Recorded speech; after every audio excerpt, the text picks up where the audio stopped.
잠언 3장 3절 4절 제가 읽습니다. 인자와 진리로 내게서 떠나지 않게 하고 그것을 내 목에 매며 내 마음판에 새기라. 아멘. 인자와 진리로 내게서 떠나지 않게 하고 그것을 내 목에 매며 내 마음판에 새기라. 3절 4절 제가 읽어야 되네요. 다시 잠언 3장 3절 4절 제가 읽습니다. 인자와 진리로 내게서 떠나지 않게 하고 그것을 내 목에 매며 내 마음판에 새기라. 그리하면 너가 하나님과 사람 앞에서 은총과 귀중히 여김을 받으리라. 아멘. 잠언 3장의 말씀은 인자와 진리를 떠나지 않게 하고 인자와 진리를 너의 목에 매고 너의 마음판에 새기라. 그러면 하나님과 사람 앞에서 은총도 받고, 은총은 은혜하고 같은 단어지요. 은총과 귀중히 여김을 받으리라. 하나님께 은총도 받고 귀중히 여김도 받고 사람에게도 은혜를 받고 은총을 받고 귀중히 여김을 받는다. 그러니 인자와 진리가 굉장히 중요한 것이지요. 인자와 진리를 너에게서 떠나지 않게 하고 인자와 진리를 내 목에 매며 내 마음판에 새기라. 여기에서 인자와 진리가 과연 무엇인가? 인자와 진리가 무엇인가 알아가는 시간을 좀 가져야 되는 것이 필요할 것 같습니다. 왜냐하면 인자와 진리의 뜻과 의미가 상당히 알기가 어렵기 때문에 그렇습니다. 신학자들이 헤세드라는 단어에 대하여 정리한 것은 주로 이렇게 정리합니다. 하나님께서 사람에게 하시는 걸로 볼 때는 하나님의 자비와 은혜, 사랑을 베푸시는 것. 그리고 이제 헤세드란 단어가 사람이 하나님께 쓰일 때는 하나님을 경외하는 것. 그리고 경외함으로 인해서 순종과 헌신하는 이런 상태나 상황, 이런 것을 헤세드라 그렇게 말하기도 하고요. 그리고 사람과 사람 사이에는 친절을 베풀고 긍휼을 베풀고 자비를 행하는 것. 이런 헤세드라는 단어로 사용합니다. 그리고 뒤에 있는 인자와 진리 할 때의 진리는 히브리어로 한다면 에메트라는 단어가 됩니다. 에메트. 그건 좀 이제 잘 안 들어봤을 것 같아요. 에메트라는 단어에는 크게 제가 볼 때는 한 두세 가지 정도의 의미로 축약이 되는데, 확고함, 안전함, 혹은 영원, 이런 개념으로 하나가 있고, 그 다음에 성실, 충실, 정직, 이런 개념이 하나가 있고, 그 다음 진리가 있어요. 이게 제가 볼 때는 한 세 가지 어군 정도의 의미를 가지는 것처럼 보여요. 이 에메트. 그래서 성경을 여러분들이 이제 저와 함께 인자와 진리로 이렇게 쌍으로 나와 있는 것이 굉장히 많습니다. 시편에는 여호와의 인자하심이 영원하시도다. 그럴 때 인자하심, 그러면 그때는 사랑, 긍휼, 자비 정도로 이해하시면 되겠습니다. 하나님의 사랑하심, 영어로 한다면 어떨 때는 러브 이렇게 번역이 되고 어떨 때는 mercy 이렇게 번역이 됐습니다. 하나님의 인자하심, 하나님의 사랑과 자비, 그 다음 은혜까지도 포함될 수 있습니다. 그것이 영원하시도다. 그러니 이 헤세드라는 이 단어가 굉장히 많은 것을 포함하면서 굉장히 많은 의미를 전달합니다. 그러나 우리는 이제 이것들을 다양하게 표현을 하지요. 말하자면 구약 같은 데서는 실제로 언어의 변천을 따져본다면 과거일수록 언어가 축약될 수밖에 없습니다. 말하자면 단어가 덜 구체화되고 한 단어로 훨씬 더 많은 것을 표현한다 그 말이죠. 그러나 현대화되어서 단어가 나올 때는 훨씬 더 구체적인 단어들을 쓰고 직접적인 단어들을 사용한다 그 말이죠. 어쨌든 자, 이제 인자와 진리 이 부분이 일단은 무슨 의미인지는 알기가 어렵다.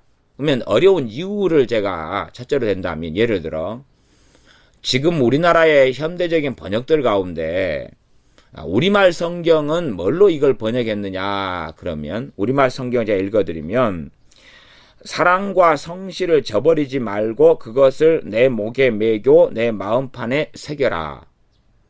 이 인자를 사랑이라고 했어요. 그 다음에 진리를 성실로 선택을 했어요. 이게 진리, 에메트란 단어 안에가 성실한 의미가 있다 그랬잖아요. 그 중에서 이제 우리 개혁성경이나 개정개혁판, 그리고 이 부분이 새번역 성경 같은 경우는 그대로 인자와 진리 쪽으로 선택했어요.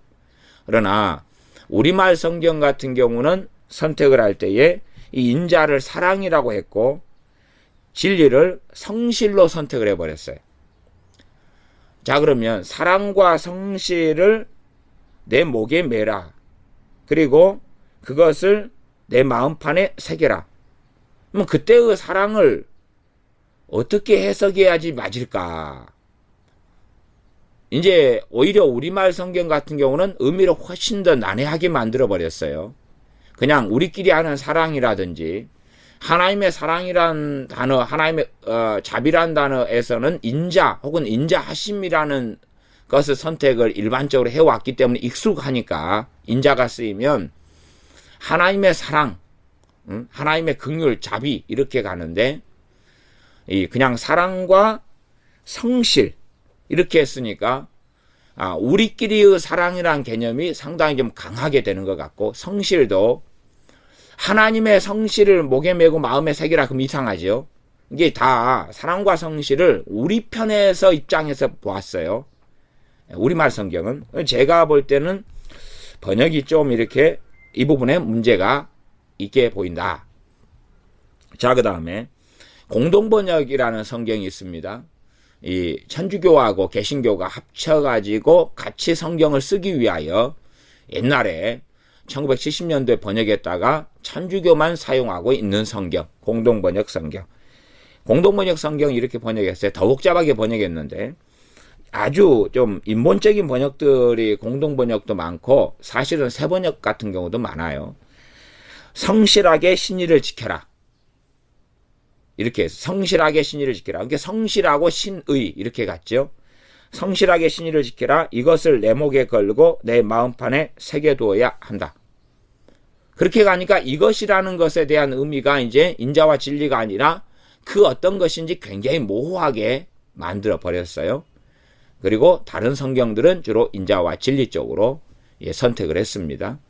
그러니 이 에메트란 단어가 성실, 또 신실 뭐 이렇게 갈 수도 있고, 혹은 충실, 뭐 충성, 확고, 안전 뭐 이런 방향, 그 다음에 진리, 진리는 말씀이죠. 그런 방향, 이게 크게 이제 이렇게 선택이 되었습니다.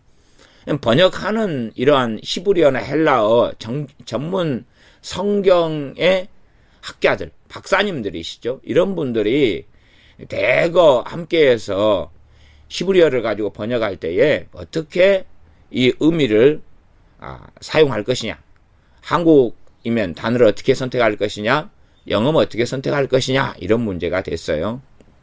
그래서 간단하게 제가 예를 들어 우리말 성경이 틀렸다, 아니면 공동번역의 번역이 잘못됐다, 뭐 이렇게 쉽게 말할 수 있는 성질이라면 그런 분들이 이렇게 굉장히 차이가 나게 번역했을 리는 없겠죠. 이렇게 따져보고 저렇게 따져보고 이렇게 연구하고 저렇게 연구했을 때 이런 번역이 가장 타당하겠다, 이렇게 선택했다 그 말이에요. 자, 그러면 이제 인자와 진리는 일단은 우리가 한 3절 정도, 잠언 3장 3절에서 인자와 진리로 내게서 떠나지 않게 하고 그것을 내 목에 매며 내 마음판에 새기라. 인자와 진리가 굉장히 중요한 거예요. 중요하고, 이것 때문에 무슨 일이 벌어지냐 그러면 너가 하나님과 사람 앞에서 인자와 진리를 마음판에 새기고 목에 메고 살면 은총과 귀중히 여김을 받으리라. 그러니까 우리가 인자와 진리를 알고 이것을 우리가 마음판에 새기고 목에 걸고 살면 굉장히 좋은 거죠. 그래서 인자와 진리가 저는 그렇게 됐으면 훨씬 좋겠어요. 인자와 진리, 이것은 목걸이와 귀걸이다. 이렇게 의미가 됐으면은 그냥 하나님께 은총도 받고 귀중 여김을 받는 게 너무나 쉬운 거죠. 근데 인자와 진리가 귀걸이나 목걸이는 아닐 거고, 그러면 이제 잠언에서 인자와 진리는 성경 전반적으로 이 쌍으로 쓰입니다. 함께 등장을 하는 경우가 많다 그 말이에요. 자, 잠언 다른 이 구절들을 같이 찾아가 보면서 이게 어떻게 쓰였는가 한번 봐봅시다. 잠언 14장을 봐보겠습니다. 잠언 14장 22절입니다. 잠언 14장 22절. 인자와 진리의 정체를 알아가야 되니까요. 봐봅시다. 인자와 진리 정체. 그래서 국어를 잘해야 돼요. 왜냐하면 가로를 딱 쳐놓고 이것을 먹으면 배가 불러요. 이것은 어떤 거예요. 그럴 땐 이것을 잘 찾아가야 되는 그런 것이 잘 되면 좋지요. 잠언 14장 22절을 제가 읽으면 악을 도모하는 자는 그릇 가는 것이 아니냐. 선을 도모하는 자에게 인자와 진리가 있으리라. 선을 도모하는 자에게 인자와 진리가 있으리라. 그러면 인자와 진리가 있는다 그랬어요. 있는다. 있으리라. 선을 도모하는 자에게. 그러면 악을 도모하는 자는 그릇 가는 것이 아니냐. 잘못된 길을 걸어가고 있는 거고, 선을 도모하고, 선은 하나님께서 기뻐하시는 삶에 대한 이야기이기도 하지요. 그것을 도모하는 사람에게 인자와 진리가 있을 것이다. 여기에서 사랑과 성실이 있을 것이다. 그러면 이제 의미가 상당히 더 멀어지죠. 일단은 자, 그 다음 잠언 16장으로 갑니다. 한 장 넘겨보시면 16장 6절. 16장 6절. 제가 읽습니다. 인자와 진리로 인하여 죄악이 속하게 되고, 죄악이 속한다는 것은 죄가 사함받고 용서받는다는 이야기입니다. 여호와를 경외함으로 인하여 악에서 떠나게 되느니라. 죄가 속하게 되는 것이 뭐 때문에요? 인자와 진리 때문에 죄가 속하게 된다. 그러면 이 인자를 하나님의 사랑과 긍휼 때문에, 하나님의 사랑과 긍휼 때문에 누구를 보내셨습니까? 그 아들을 보내셨죠. 그 다음에 진리로 인하여 복음을 듣게 되고, 진리의 복음, 진리의 말씀을 듣고 말씀을 통하여 깨끗함을 얻지요. 그러니 우리가 일반적으로 생각하는 이 인자는 하나님의 사랑과 은혜, 혹은 하나님의 긍휼과 자비, 그리고 진리는 하나님의 말씀, 이것을 통하여 죄악이 속하게 된다. 그러면 문제가 없이 어느 정도까지 정확하게 맞는 내용이 되겠습니다. 그런데 예를 들어서 인자를 그냥 사랑과 성실로 죄가 속한다. 뭐 성실로 죄가 속하는 게 되냐? 그러면 이제 아주 상당히 난점이 되죠. 그래서 이 부분에 있어서 인자와 진리로 죄가 속한다는 것까지 가고, 이것이 이렇게 세트로 쓰이는 게 볼 때는 이금 전반적으로는 하나님 편에서 인자와 진리, 하나님이 주시는 사랑과 긍휼과 은혜, 그리고 진리는 말씀 쪽이 좀 들어맞는 것 같습니다. 다시 잠언 20장으로 갑니다. 잠언 20장 28절입니다. 잠언 20장 28절. 잠언 20장 28절. 제가 읽습니다. 왕은 인자와 진리로 스스로 보호하고 그 위도 인자함으로 말미암아 경고하니라. 인자와 진리로 왕은 스스로를 보호한다. 그때 이제 인자와 진리, 왕이 스스로 보호한다는 것은 왕이 인자와 진리를 행하는 걸 이야기하겠죠. 그러면 여기서 인자로 스스로 보호한다는 것은 왕의 통치가 사랑으로 행하고 긍휼과 자비로 행할 때에 이 왕위가 견고한 걸 이야기하죠. 그러면 왕이 하나님의 자비와 긍휼로도 행할 수 있어요. 그걸 받고 깨닫고 알므로 그 사랑과 자비를 행하니까. 그러니 하나님의 사랑과 자비, 혹은 하나님의 자비와 사랑을 통해서 이 왕이 행하는 자비와 사랑, 또 긍휼, 은혜까지도 포함될 수 있죠. 그 다음에 진리는 세상적인 어떤 규정이나 사람을 눈치를 보는 것이나 세상의 세속의 가치관이 아니라 하나님의 말씀으로 이 왕이 통치하는 거겠지요.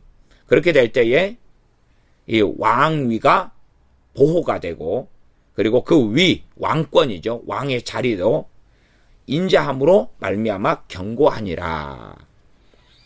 그러니 우리가 인자와 진리가 지금 그래도 상당히 하나님의 은혜와 자비, 그리고 하나님의 은혜와 자비를 통하여 우리가 행하는 은혜와 자비, 긍휼, 이런 것까지 포함하는 단어고, 진리에도 성실함이 있을 수 있으나, 그러나 한 걸음 나아가면 이 하나님의 말씀, 진리로 인한 신실함, 진리로 인한 성실함까지도 가면 괜찮을 것 같아요. 그 다음에 시편을 좀 보겠습니다. 시편 25편 10절을 보겠습니다. 시편 25편 10절. 여호와의 모든 길은 그 언약과 증거를 지키는 자에게 인자와 진리로다. 여호와의 모든 길이 그 언약과 증거를 지키는 자에게 인자와 진리로다. 이게 여기서 인자는 사랑, 은혜, 긍휼, 자비를 전반적으로 포함할 수 있는 의미가 될 것이고요. 그 다음에 여호와의 모든 길이 진리다. 주님께서 나는 길이요 진리요 생명이다 하는 길과 지금 진리가 바로 연결되어 있네요. 그리고 시편 40편으로 갑니다. 시편 40편 11절. 시편 40편 11절.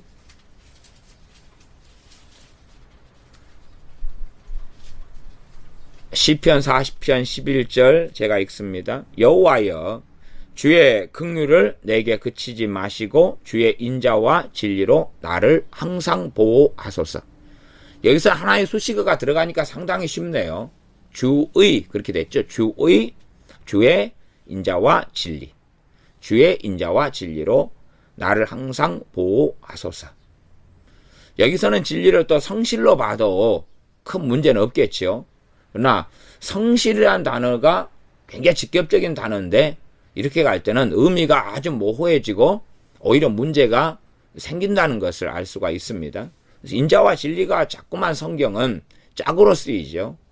그래서 잠언 3장에 있는 인자와 진리를 알려면 성경은 항상 잠언이 하나님께서 솔로몬을 통해서 등을 쓰게 하실 때에 성경은 다른 성경 다음에 쓰였다면 그 말씀을 근거와 기초로 해서, 앞에 말씀을 근거와 기초로 해서 계속 말씀하신다는 것을 알 수가 있어요. 신약의 말씀이라면 구약의 말씀을 기초로 해서 하는 것입니다. 예를 들어서 요한계시록에 있는 짐승이다 그러면 이미 에스겔이나 다니엘서에 나오는 그런 짐승, 다니엘서에 많이 나오고 다니엘서에 나오는 짐승에 대해 말씀하신 것을 전제로 해가지고 요한계시록의 짐승을 이해해야지, 그냥 다니엘서의 짐승도 알지 못한 채로 요한계시록의 짐승으로 바로 접근한다면 이해가 맞을 수는 있으나 과정이 틀릴 수도 있고 결론은 같을 수 있으나 그러나 삐딱하게 되는 것은 아주 많다 하는 거겠지요. 시편 69편입니다. 시편 69편 13절입니다. 시편 69편 13절. 시편 69편 13절 제가 읽습니다. 여호와여 연락하시는 때에 나는 주께 기도하오니 하나님이여 많은 인자와 구원의 진리로 내게 응답하소서. 여기서도 이제 수식어가 등장했네요. 많은 인자와 구원의 진리. 진리 앞에는 구원이라고 나왔고요. 그래서 많은 인자와 구원의 진리로 내게 응답하소서. 구원의 진리로 응답해 달라. 기도를 하는데 구원의 진리로 응답해 달라. 또 많은 인자로 응답해 달라. 많은 인자까지는 좀 쉬운 것 같아요. 하나님께서 주시는 것을 하나님으로부터 나오는 것. 예를 들어서 하나님께서 내게 무엇을 행하신다 그럴 때에 그것을 이 히브리어로 헤세드 이렇게 말할 수 있는데, 정확하게는 그것이 하나님의 사랑인지 인자하심인지 긍휼하심인지 은혜의 주심인지가 사실은 구분이 됩니까 안 됩니까? 구분이 안 되죠. 구분이 안 돼. 어떨 때 자세히 들어가면 이제 이 사랑과 긍휼이 그냥 나누어지고 설명은 될 수 있어요. 그러나 깊이 들어가면 사랑과 긍휼이라는 것이 설명되고 구분되어서 말은 할 수 있지만 실제로는 뭐 하나같이 하나인 것으로 경험되고 체험되고 말할 수밖에 없는 부분이 많겠지요. 시편 앞에 57편으로 가보겠습니다. 57편. 시편 57편.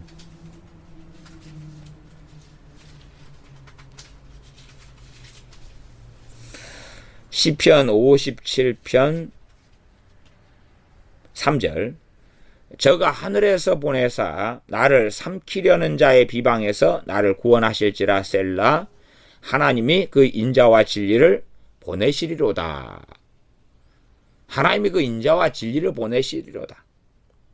구원하실 때 인자와 진리를 보내가지고 구원하신다. 하나님께서 인자, 사랑하심, 자비하심, 긍휼하심을 내게 보내시고 진리의 말씀을 보내셔서 말씀을 깨달으면 깨닫고 회개도 일어나고 진리의 말씀을 통해 바른 길을 찾게 되고 그리고 그 결과가 구원을 얻게 되겠지요. 앞에 시편 40편 11절을 봤었는데 10절의 말씀도 제가 깜빡 잊었습니다. 제가 읽어보면 40편 10절이 11절 앞에가 있는데 10절은 11절은 여호와여 주의 긍휼을 내게 그치지 마시고 주의 인자와 진리로 나를 항상 보호하소서 그 말씀이었고 그 앞에 10절에도 있는데 10절에 보면 내가 주의 의를 내 심중에 숨기지 아니하고 주의 성실과 구원을 선포하였으며 내가 주의 인자와 진리를 대회 중에서 은휘치 아니하였나이다. 은휘치는 숨기지 아니하였나이다를 이제 이 은휘치 이런 옛날 단어로 사용했습니다. 그러니 내가 대회 중에서 주의 인자와 진리를 숨기지 아니하였다. 감추지 아니하였다. 여기서 인자와 진리도 수식어가 시편 40편 10절에도 주의 인자와 진리 이렇게 나왔습니다. 사람 편에서라기보다는 하나님 편에서라는 것이 강조된 그런 인자와 진리가 되겠습니다. 시편 26편을 보겠습니다. 시편 26편 3절. 시편 26편 3절. 시편 26편 3절은 좀 이제 인자와 진리인데 약간 떨어져 있습니다. 우리 한글 성경 번역상에는 약간 떨어져 있는데 시편 26편 3절을 제가 읽어보면 주의 인자하심이 내 목전에 있나이다. 내가 주의 진리 중에 행하여. 그럼 여기서도 수식어가 있죠. 인자하고 진리가 떨어져 있으나 지금 한 문장 안에서 같이 등장하는 거예요. 주의 인자하심이 내 목전에 있나이다. 인자하심은 사랑하심, 자비하심, 긍휼히 여기심 등이 되겠죠. 내가 주의 진리 중에 행하여. 주의 진리. 그래서 어떨 때는 이 에메트란 단어가 성실로도 번역된 경우들이 여러 차례 있어요. 사실은 그런 경우도 문맥상에서 인자와 가까이 있다면 진리로 번역돼야 되지 않는가를 의심을 해야 되는 거죠. 그래서 그렇게 이제 실제로 우리 개역 성경이나 이런 것이 번역이 그래도 가장 깔끔하고 사실은 가장 좋아요. 네, 그러나 옛날 어투고 옛날 말이고 그러고 요즘 안 쓰는 말들이고 상당히 축약된 의미가 많이 들어있기 때문에 저는 현대적인 번역본들을 좀 이제 믿는 분들이나 성경 내용을 전반적으로 이해가 약한 분들은 지금 현재 번역본들을 추천을 많이 해옵니다. 그러나 시간이 흘러가면 어느 정도 기본적인 성경의 이해를 좀 하고 난 다음에는 그 가운데는 그런 다음에는 이제 새번역이라든지 또 그나마 우리말 성경이 좀 나은 편인데 우리말 성경이라든지 등등의 공동번역은 상당히 좀 무리가 있는 번역도 많아요. 현대인의 성경, 또 현대어 성경, 쉬운 성경 등의 문제점을 이제 발견할 수밖에 없게 될 거예요. 그 다음에는 다시금 개혁 성경 정도나 킹게임스 버전 정도로 돌아오는 것이 좋지요. 그러나 기본적인 의미들과 문맥상을 잘 파악하지 못할 때 기본적인 의미 그리고 문맥상을 파악하는 면에서 현대적인 번역본들이 도움을 주지요. 그러나 이제 의미나 기본적인 것들을 좀 알고 난 다음에는 다시금 성경 히브리 헬라 원어로 돌아오지까지는 않는다 해도 이렇게 성경이 성경이 말씀하고 있지요. 인자와 진리가 한 군데만 쓰이는 게 아니라 이렇게 성경을 전체로 찾고 발견하다 보면 많이 나와 있다는 사실이에요. 그러니 우리가 잠언 3장 3절만 가지고는 인자와 진리를 이해할 수 없어요. 쉽게 찾아가기가 어렵다 그 말이에요. 그러니 우리말 성경이나 공동번역의 이 전문가들도 번역을 다르게 해버리고 말지요. 그리고 공동번역 같은 경우는 아주 애매하게 만들어버리죠. 그냥 성실한 삶, 신실하게 살아가는 그러한 생활, 그런 걸로 만들어버리죠. 이게 성실하게 신의를 지켜라. 그러면 인자는 지금 사라져버렸어요. 결국 사람에게 지금 하는 것이죠. 대부분 인자와 진리는 주의 인자하심, 주의 진리가 수식어예요. 시편 같은 경우는 그렇지요. 또 시편 57편을 가보겠습니다. 시편 57편 10절입니다. 시편 57편 10절. 시편 57편 10절. 제가 읽습니다. 대저 주의 인자는 커서 하늘에 미치고 주의 진리는 공창에 이르나이다. 복음성가를 만들어가지고 많이 부르는 것입니다. 오래된 복음성가지요. 요 말씀으로 복음성가 만들어서 많이 불렀을 거예요. 주의 인자는 커서 하늘에 미치고 주의 진리는 공창에 이르나이다. 그래 인자와 진리가 지금 주의 것이에요. 주님으로부터 오는 하나님으로부터 오는 인자, 하나님으로부터는 진리. 계속 그걸 강조하고 있습니다. 자 그러면 잠언보다 일반적으로 많이 먼저 쓰인 것이 시편에 있는 많은 말씀들이에요. 잠언은 솔로몬, 그리고 솔로몬만이 아니라 다른 사람도 지금 같이 좀 있어요. 다음 시편은 모세 것도 있고 대부분은 다윗 것입니다. 그리고 이제 다른 사람 것도 있고 시편이 좀 더 전반적으로 앞이고 그 다음에 출애굽기로 가보겠습니다. 출애굽기 34장 6절. 출애굽기 34장 6절.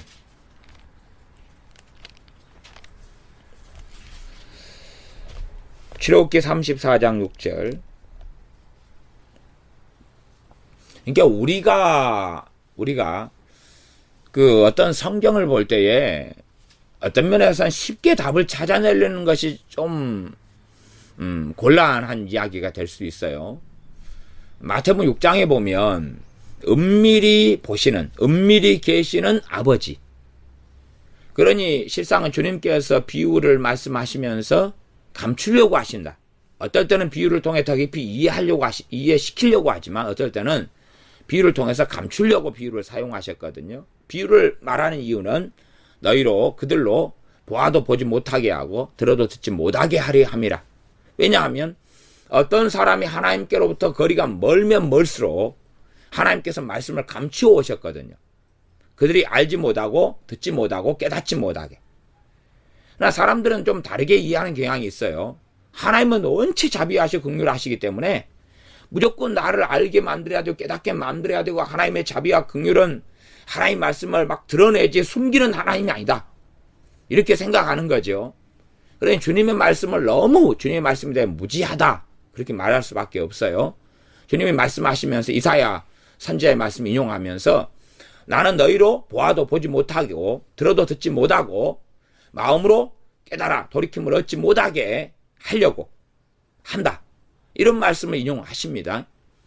그러니 사실은 어떤 말씀들 혹은 많은 말씀들은 감추어져 있는 경우도 있는 거예요. 그래서 베드로 사도 같은 경우가 이야기합니다.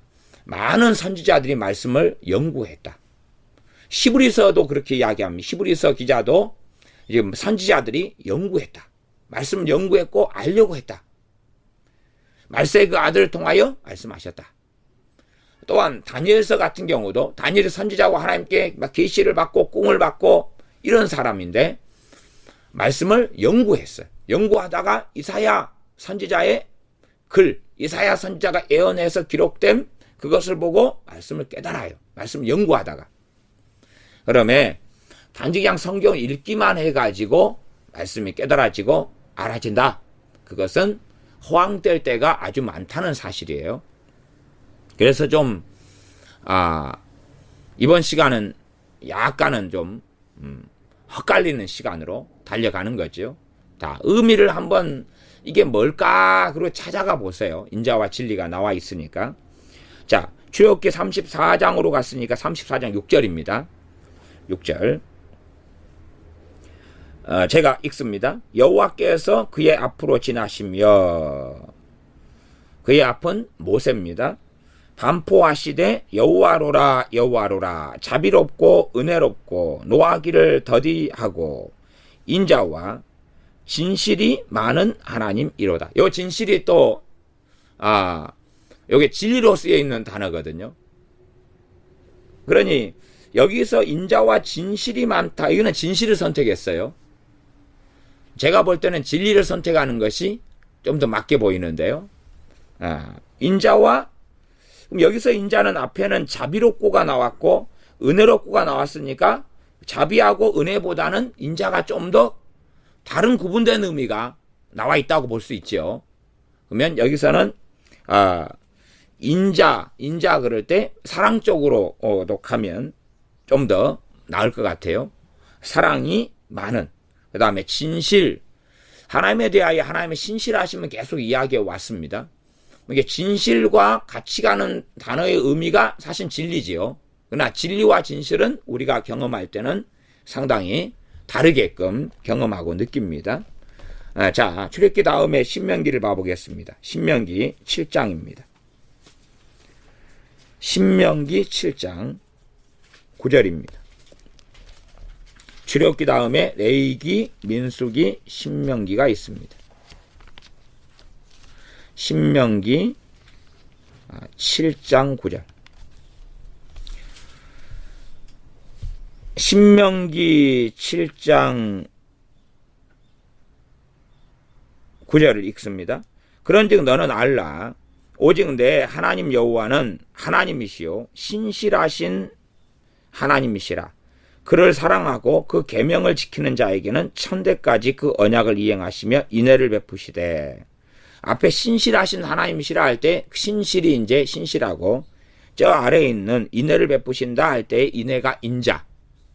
그렇게 이제 두 개가 좀 떨어져 있는데 이렇게 번역이 될 수 있다 그 말이. 그러면 인자와 진리가 여기서는 이제 신실하신 하나님이시라. 근데 진리이신 하나님이시라 그래도 말이 되죠. 신실 대신에. 그래서 번역하는 번역자들이 어떻게 번역을 선택해가지고 했느냐. 그리고 상당히 우리가 볼 때 인자와 진리가 아니게끔도 보이잖아요. 그러니 여러분들이 그런 부분을 살펴보셔야 돼요. 자, 요한복음 1장 17절에 가면 은혜와 진리는 율법은 모세를 통하여 은혜와 진리는 예수 그리스도 우리 주님을 통하여 왔다. 그럴 때 이 은혜와 진리도 이 인자와 진리하고 연결된 거예요. 헬라어로서는. 그러니까 은혜와 진리로 갈 때는 우리가 좀 더 이제 이해하기가 쉬워지죠. 그러나 구약 성경 인자와 진리. 그렇게 차이점이 있다. 그래서 우리가 다시 이제 잠언 3장으로 돌아와야지요. 잠언 3장 3절 4절. 그러니 이제 여러분들이 여러 이 성경 읽으면서 인자와 진리가 무엇을 의미할 것인가를 그냥 깨달아 가실 수밖에 없다고 제가 말씀드리지. 간단하게 그냥 인자는 여기서는 자비를 선택하셔야 될 것 같아요. 뭐 은혜를 선택하셔야 될 것 같아요. 여기 진리는 성실을 선택하셔야 될 것 같아요. 아니면 뭐 확고함을 선택해야 될 것 같아요. 정직을 선택해야 될 것 같아요. 진리 그대로 말씀, 진리 그대로 진리를 선택해야 될 것 같아요. 이렇게 말씀드리기가 어렵다 그 말이에요. 그렇게 간단하게 이야기할 수 있는 문제는 아니다. 그러나 인자와 진리를 그래도 뭔가를 알아야지만이 이것을 떠나지 않게 하고 목에 매고 마음판에 새길 수 있지 않느냐. 그러니까 마음판에 새기려면 진리는 성실로 가거나 우리말 성경의 번역의 양상 그래 가서는 좀 안 되겠죠. 안 되고 진리 그대로 진리는 하나님 말씀을 목에 매고 마음에 새겨라. 그래서 그러한 것은 신명기에도 이미 나와 있었어요. 이 말씀을 내 목에 매고 또 손목에 차고 머리에 두르고 그래 나왔으니 신명기 말씀이 익숙하면 여기서 목에 매라는 것 마음판에 새기라는 게 나왔으니까 이게 진리 하나님 말씀이구나 하는 것을 이해할 수 있어요. 그래서 구약 성경을 전제로 해가지고 그 앞에 말씀 모세 오경 같은 말씀을 전제로 해서 잠언이 번역돼야 되는데 이 우리말 성경을 번역하는 이 전문 박사님들은 이 부분에 있어서는 제가 볼 때는 그래도 미스했다. 아니면은 부족한 번역을 했다. 그렇게 말씀드리겠고 인자로 번역할 때 이걸 사랑이라고 번역했는데 사랑이라고 번역해도 틀리지는 않다. 그런데 사랑이라고 번역할 때에는 이 사람 편에서 쓰는 개념이 막 강하고 그 다음에 사랑이란 단어가 이제 신약에서는 사랑이란 단어로 되죠. 그러나 구약에 있는 인자라는 단어로서 많이 하나님을 알아가고 하나님 말씀 알아가면서 이걸 전제로 해서 신약의 아가페로 접근해야 된다고 보여져요. 많은 사람들이 구약의 인자하심, 하나님의 인자를 잘 모르는 상태에서 신약 성경에서 그냥 튀어나온 사랑으로 가고 그 사랑의 개념을 인간적인 사랑, 육적인 사랑 혹은 모든 것을 다 용납하고 봐주는 사랑 그런 식으로 가는 개념이 강한데 그것하고는 상당히 말씀에서 이야기하는 사랑이 다르다. 그런 의미에서 구약은 구약으로서 그 사랑이란 단어보다는 인자란 단어를 그대로 선택하는 게 나은 것 같고 자 그러면 이 인자를 내게서 떠나지 않게 하라. 이것이 과연 주의 인자인가? 주님의 인자하심인가? 하나님의 인자하심인가? 아니면 우리가 베푸는 사랑이나 자비 같은 건가? 내가 자비한 삶을 떠나지 않게 해야 되고 자비한 삶을 마음에 새겨야 되나? 아니면 하나님의 인자하심을 떠나지 않게 하고 하나님의 인자하심을 목에 메고 하나님의 인자하심을 마음판에 새겨야 하는가? 저는 거기에서 하나님의 인자하심이라고 보거든요. 주의 인자하심. 주님께서 이 인자가 떠나지 않게 해라. 면 우리가 하나님을 떠나서 잘못된 길을 걸어가면 주의 인자하심이 떠나겠죠. 말하자면 하나님과 삐딱선을 타면 다른 길을 타면 당연히 알 수 있어요. 우리의 기도 생활이 잘 돼요? 안 돼요? 안 되는 거예요. 그러면 기도에 하나님의 인자하심이 없는 거지요. 그러니 하나님 앞에서 바른 마음, 바른 태도 그런다 해서 완벽한 삶을 이야기하는 게 아니에요. 우리의 삶에 항상 허물이 있고 죄가 많고 그래서 인자와 진리로 죄가 속하게 된다 그랬잖아요. 잠언 말씀에 뒤에 말씀에 그러니 인자를 떠나지 않게 하는 것은 무엇을 통해서 하나님의 인자하심이 내게서 안 떠나게 될까? 어떤 나의 삶, 어떤 나의 자세. 그래서 저는 첫 번째로 꼽는 것이 이제 겸손을 꼽는다 그 말입니다. 이 겸손한 삶. 그래서 성경이 다 연결되어 있는 거예요. 어떻게 인자하심이 떠나지 않게 될까? 하나님의 인자하심이 떠나지 않을 때에 우리가 하나님의 은혜를 받는 상태 속에 머물게 되지요. 그리고 뒤에 있는 그 3장 4절에 은총과 귀중히 여김을 받으리라. 그러면 이 은총은 실제적인 은총을 이야기한다고 보여져요. 실제적인 우리의 삶에 하나님 베푸시는 것. 이게 그래서 은혜도 두 가지 상태라고 저는 이해해요. 하나는 뭐냐 하면 우리가 기도를 시작해요. 근데 기도가 하나님의 은혜가 있어서 잘 돼요. 일단 이게 이제 기본적인 은혜고, 그 다음에 기도한 다음에 응답을 받아요. 응답도 뭐죠? 은혜지요. 그러나 기도가 잘 되는 은혜는 아직은, 은혜는 주어져 있는데, 그러나 삶에 실제로 거두는 것은 아직 없는 상태잖아요. 나 실제로 하나님께서 이제 복을 주시고 열매를 거두게 하시는 그런 측면에서는 저는 3장 4절로 본다 그 말이. 이 은총이란 단어, 은혜란 단어도 앞에 있는 이 인자의 개념에 포함되는 거잖아요. 그러나 뒤에 있는 하나님과 사람 앞에서 은총과 규정을 받는다. 그럴 때 요셉으로 이야기한다면 요셉이 보디발 장군의 집에 있을 때에 형통했다. 그런 의미에서 은총. 그리고 보디발 장군의 눈에서 정말로 이 요셉이 귀하게 보였다 그 말이죠. 심지어는 모함을 당해 감옥에 들어갔는데 감옥 간수장의 눈에 이 요셉이 굉장히 귀하고 보호해야 될 그런 사람으로 본 거지요. 그러면 우리가 가는 곳마다 못된 사람을 만나고 잘못된 사람을 만나고 우리를 막 공격하고 구박해요. 그러면 우리가 뭘 떠나 있는 거죠? 인자와 진리를 떠나 있는 거예요. 그러니까 우리가 인자와 진리가 있는 상태에서는 사람들이 우리를 어떻게 해요? 보호를 해요. 보호를 해요. 뭐 근다우에서 삶의 여정 속에 고난이 없다, 환란이 없다는 이야기는 아니지만 전반적으로는 사람이 나를 편들어요. 사람이 나를 보호를 해요. 왜? 그는 소중하게 보이니까. 그는 사랑스럽게 보이니까.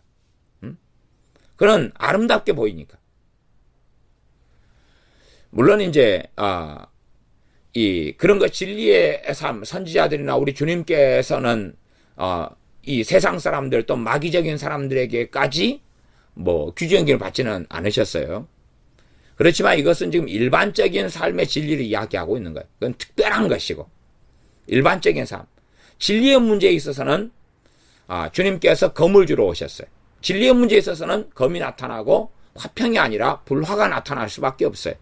그러나 진리 영역이 아니라 우리 일상적인 삶의 영역에서는 다르다 그 말이. 말하자면 우리가 장사를 해요.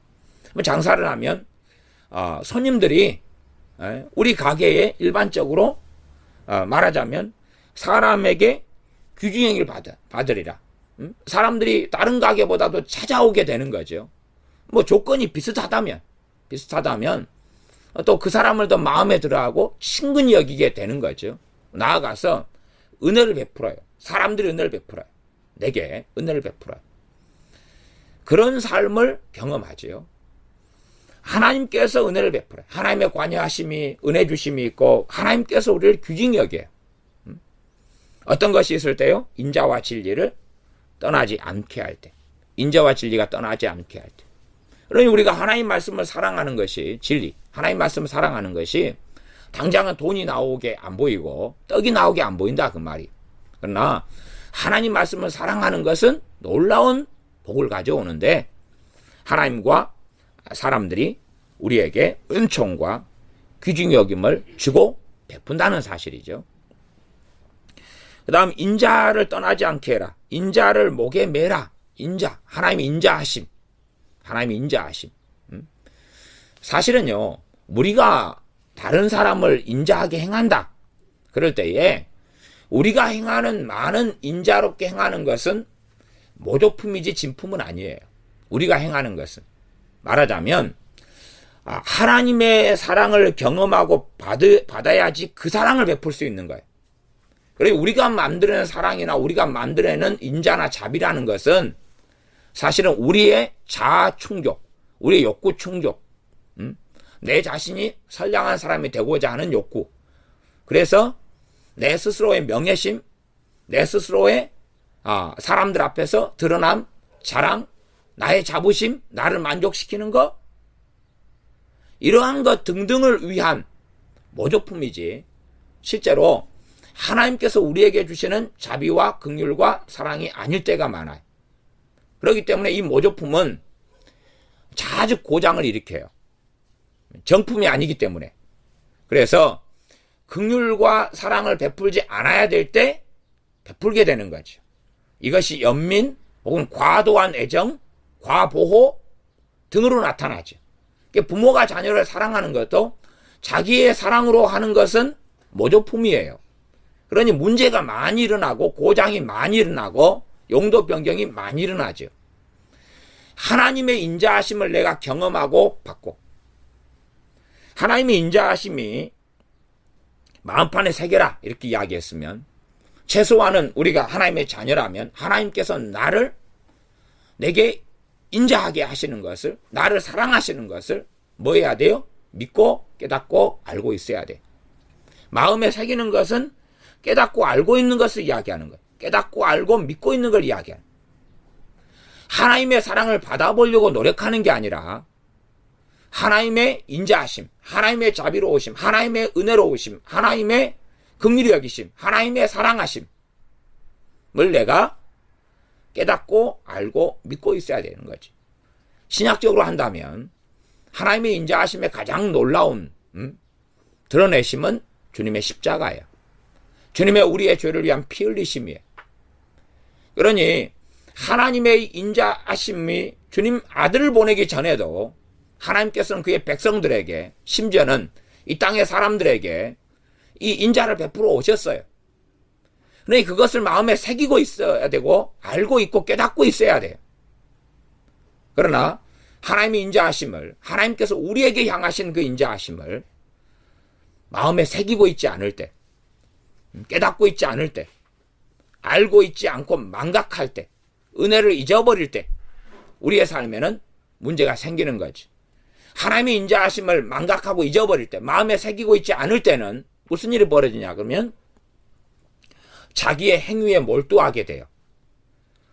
심지어는 내가 어떻게 하나님께 기도를 해왔는데, 내가 하나님께 얼마나 예배를 드렸는데 하나님은 나를 배신하시느냐. 하지만 그것은 하나님의 인자하심으로, 하나님의 자비로, 하나님의 은혜로 행한 게 아니라 사실상 자기가 만들어낸 그런 어떤 예배이고, 자기가 만들어낸 어떤 식의 혼적인 어떤 기도인 거죠. 영의 기도도 아니고 심령, 마음 중심의 기도도 아니고 자기의 혼적인 기도, 자기의 열정으로 하는 기도, 혹은 다른 영, 미혹의 영을 통해서 하는 기도 등을 통하여 열심히 기도했던 것이죠. 그러니 하나님께서는 그걸 안 받으셨던 건데, 그런데 자기는 정말로 열심히 투철하게 기도했는데 하나님은 왜 응답 안 하시고 배신하시느냐, 이런 경우의 사람들이 있는 것을 봅니다. 그래서 인자와 진리로 내게서 떠나지 않게 해라. 떠나지 않게 하려면, 이 떠나는 건 어디서 떠나는 거예요? 내 삶, 내 자리, 내 마음 등을 다 포함하겠죠. 내 전인격, 내 존재, 내 삶의 자리 포함해서. 떠나지 않게 하는 것은 내가 그 하나님의 인자하심을 하나님 말씀에서 계속 이야기하는, 또 시편 등에서 계속 이야기하는 하나님 인자하심이 영원하시도다 하는 것을 노래하고 믿고 알고 있어야 돼. 하나님의 인자하심 때문에 하나님을 신뢰하고 있어야 되죠. 그것이 떠나지 않게 하는 거예요. 그러나 그걸 부정하면서 때로는 환난과 고난을 당할 때에 하나님이 나를 어디서 돌보시는가, 하나님이 나를 사랑하신다더니 말뿐인 모양이로세, 사실은 안 믿는 거죠. 불신하는 거죠. 그건 떠나게 하는 거지. 목에 매지를 않지요. 우리의 자랑은 하나님의 인자하심과 하나님의 진리예요. 주의 인자와 주의 진리가 우리의 목에 매져야 될 것이죠. 주의 인자와 주의 진리가. 그것이 우리의 목걸이가 돼야 되는데, 사실 우리는 우리의 목걸이만 차고 살지 주의 인자와 진리를 차고 살지를 않지. 성경은 명백하게 말씀합니다.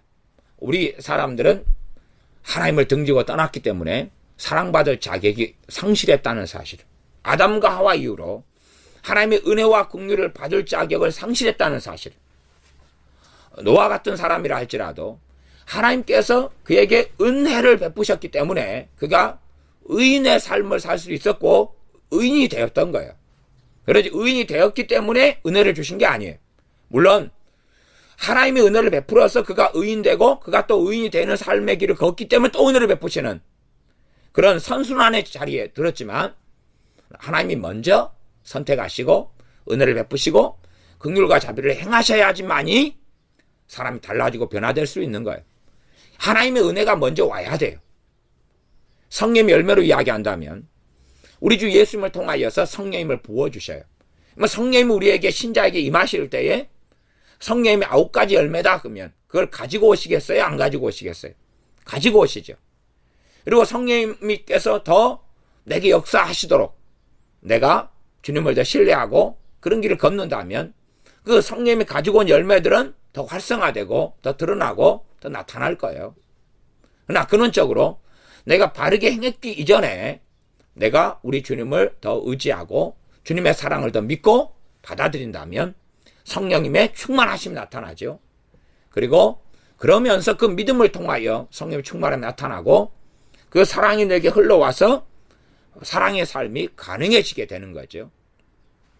그래서 우리가 만드는 모조품이 아니라 하나님의 그 인자하심이 내가 그분의 인자하심을 믿고 신뢰하고 내 인자, 내 행위를 의지하는 게 아니라 주의 인자하심을 믿고 의지하고 내게서 떠나지 않게 하고 목에 메고 마음판에 새길 때에 인생과 삶에 하나님과 사람 앞에서 은총과 귀중히 여김을 받으리라. 이렇게 이제 해석하고 설명할 수 있겠습니다.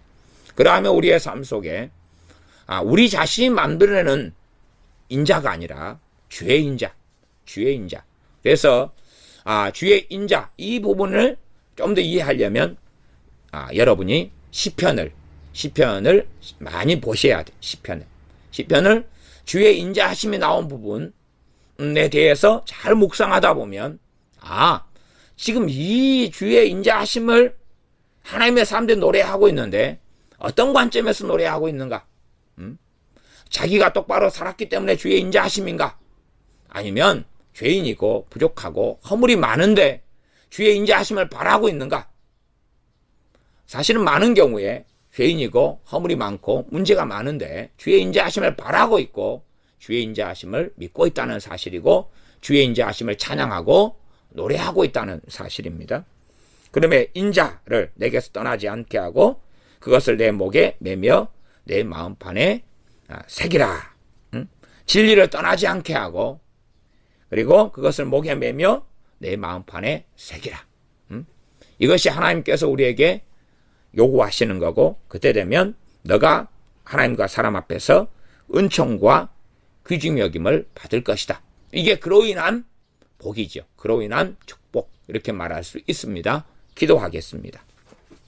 아버지 하나님, 우리가 인자와 진리를 떠나지 않게 하고 목에 매고 마음판에 새기고 살게 도와주시옵소서.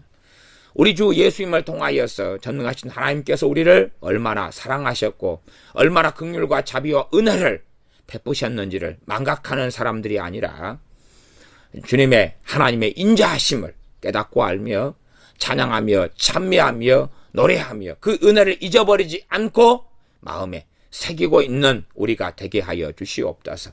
전능하신 아버지의 그 은혜로우심과 그 사랑하심과 우리를 긍휼히 여기심을 잊어버리고 망각하는 사람들이 아니라 마음에 새기고 또한 목에 메고 우리의 자랑으로 삼으며 하나님을 찬양하고 찬미하는 우리가 되게 하여 주시옵소서. 나아가 주의 진리, 하나님의 말씀을 우리가 붙잡고 목에 메어서 세상의 가치관, 세상의 사상이 우리를 지배하는 게 아니라 세상의 가치관으로 살아가는 것이 아니라 때로는 이 땅의 문화와 세상의 삶에 동떨어지게 느껴진다 할지라도 주님의 진리의 말씀을 우리의 목에 메고 떠나지 않게 하고 마음판에 새기고 그렇게 사는 우리가 되게 하여 주시옵소서.